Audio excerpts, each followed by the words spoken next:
Le but de percussion corporelle, c'est d'apprendre toutes sortes de rythmes tziganes, africains. J'ai eu pas mal du monde, j'ai eu des enfants, j'ai eu quelques adultes et franchement, moi j'apprends les percussions corporelles vraiment tzigane qui vient de mon pays, que j'ai appris quand j'étais petit. Donc j'ai essayé de leur apprendre tout ce que j'ai appris. Et franchement, ça s'est très très bien passé. Les enfants, ils ont adoré, ils ont percussionné avec moi. Il y avait des adultes, il y avait des parents qui étaient là. Donc franchement, ça s'est très très bien passé.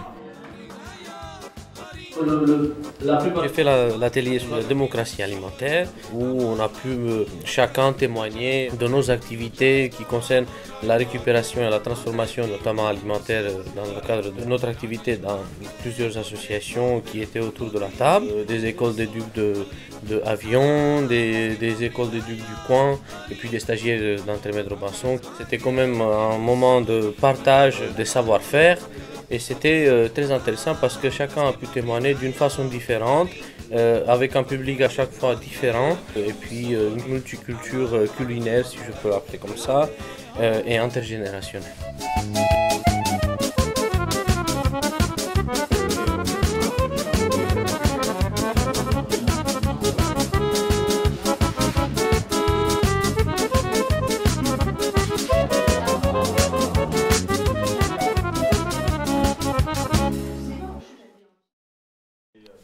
Alors on a fait un atelier de cartographie sociale.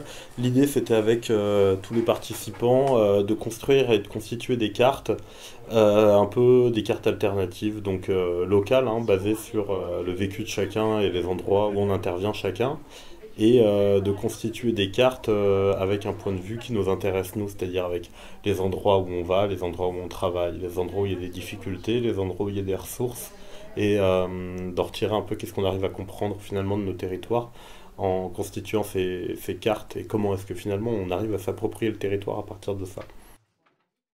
La première consigne de cette expérience, c'est que vous tous, vous allez être dans le silence. Absolument rien le droit de se dire. Pendant le festival de pédagogie sociale, j'ai proposé une expérience de médiation artistique, la peinture sociale. Donc ça s'adressait à 6 personnes à la fois. L'objet était de peindre ensemble, en simultané, tous sur une grande feuille, selon des consignes.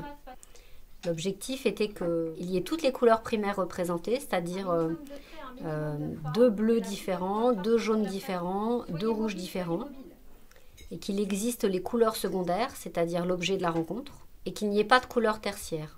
Donc chacun tirait au sort une couleur, et puis devait donc prendre sa place sur la feuille tout en laissant de la place aux autres. Et à la fin, on se met tous en commun. Chacun exprime ce qu'il a ressenti pendant son temps, comment il a réussi à prendre sa place ou pas, comment l'autre lui a laissé la place, si la rencontre avec l'autre était facile ou difficile. Quelles sont toutes les images qui vivent dans l'imaginaire collectif de ce groupe. Et ces images, c'est comme une sorte de capital, en fait, à un bien commun.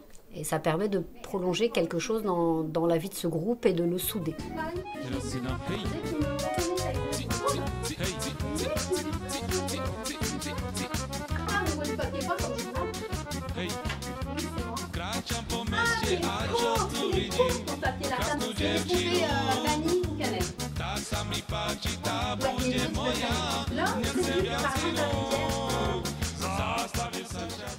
Et à ce moment-là, je vais entendre parler de l'association Intermède Robinson et de la pédagogie sociale.